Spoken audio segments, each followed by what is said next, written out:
So here's my advice to Jannik Sinner after that French Open final loss. And why would Jannik Sinner listen to me? Well, maybe I have something for him that can help him out because that was an awesome match, but very heartbreaking match for him. And he's only one of the few tennis players. There's only maybe two others that I know. And if you know someone else, then let me know as far as the men is concerned. But he's one of the three players that lost a slam final while they're up at least one match point, one championship point, right? And Sinner had three of those, and that's tough. Okay, 1 point away from winning a slam, 1 point away from winning Roland Garros, the French Open. That is a heartbreaker. Obviously, Carlos Alcaraz was very deserving. Both of them were deserving, but for Sinner, this is a big time loss. And those other two losses, right, in the slam finals. One was Roger Federer. Okay, he lost a slam final, the Wimbledon 2019, and that was tough, right? But you check out what happened after that, right? It's bad, right? Roger Federer just did not get a chance to get far in any other slam after that. And you take a look at another player who lost in a slam final up match point, up championship point. That's Coria. Coria lost, and that one was pretty bad because he pretty much choked. He pretty much choked that match. He was up 2-0 and up some championship points, and he lost it. So in both Coria and Federer, right, their careers went downhill after that. And you could say that in Federer's case, right, maybe that's late stages of his career. So I'll give you that, right? Coria, not so much. He was in his prime, actually.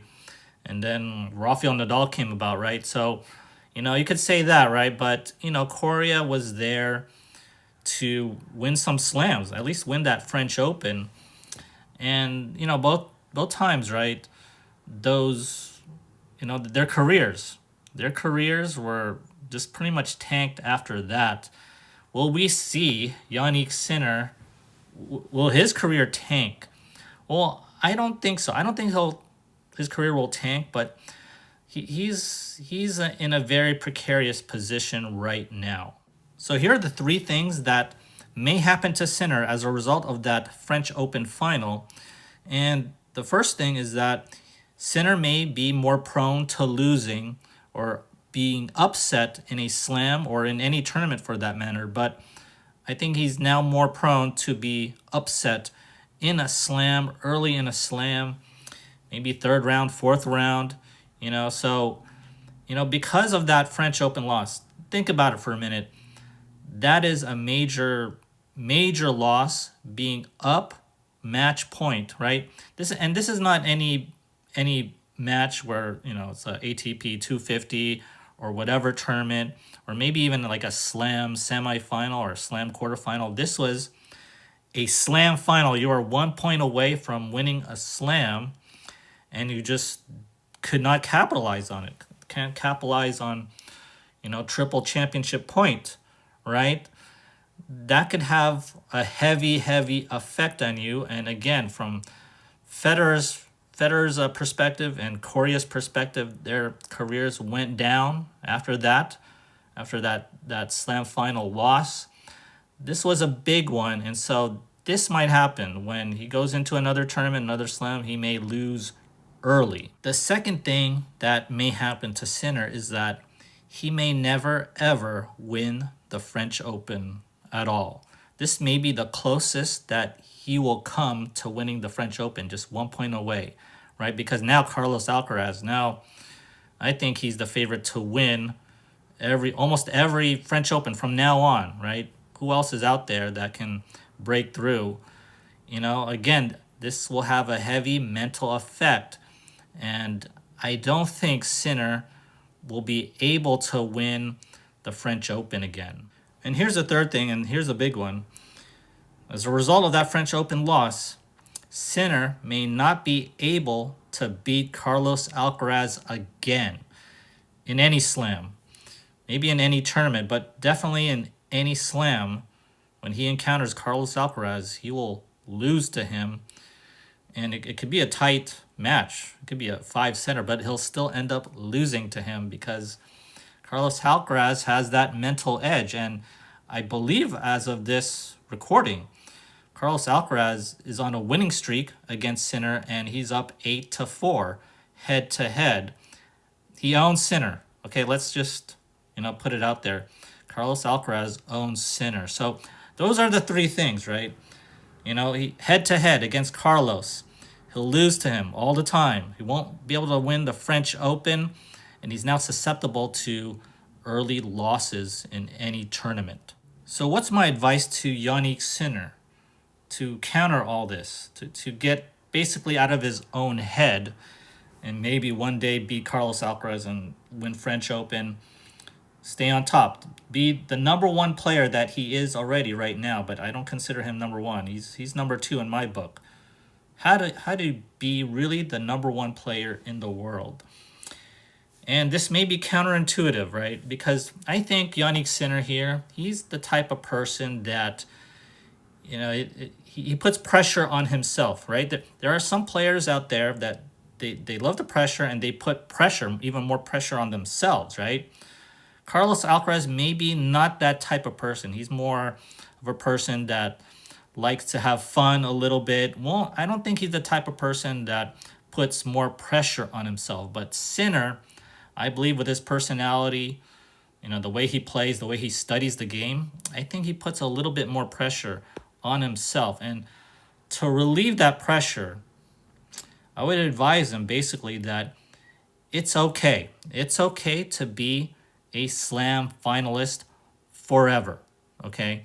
A slam, it's okay to lose slam finals. And I know that's counterintuitive, right? Because say you don't relax a little bit here, right? As far as Jannik Sinner, the more and more you put pressure on yourself, the more you have to tell yourself, oh, I have to win this match. I have to be the best player in the world. I have to win slams. I have to beat Carlos Alcaraz. The more you tell that to yourself, the more you're just gonna falter, right?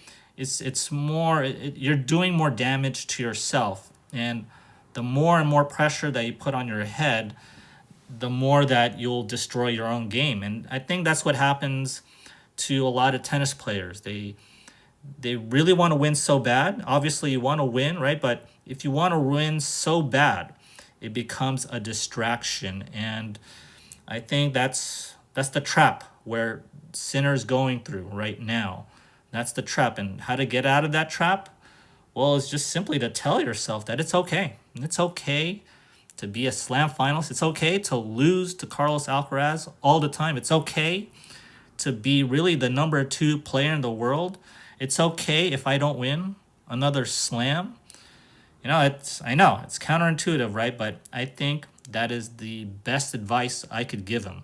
And this advice comes from me personally because I've gone through something similar, not in the grand scale of Sinner, obviously, but I went through something similar because I'm the type of person that puts pressure on myself a little bit more versus maybe the Carlos Alcaraz type or those other players that just like to have fun and fool around. I'm more the serious type, right? Like Sinner here. So when I was a junior, I won this 12 and under tournament, 12 and under open tournament in Santa Clara.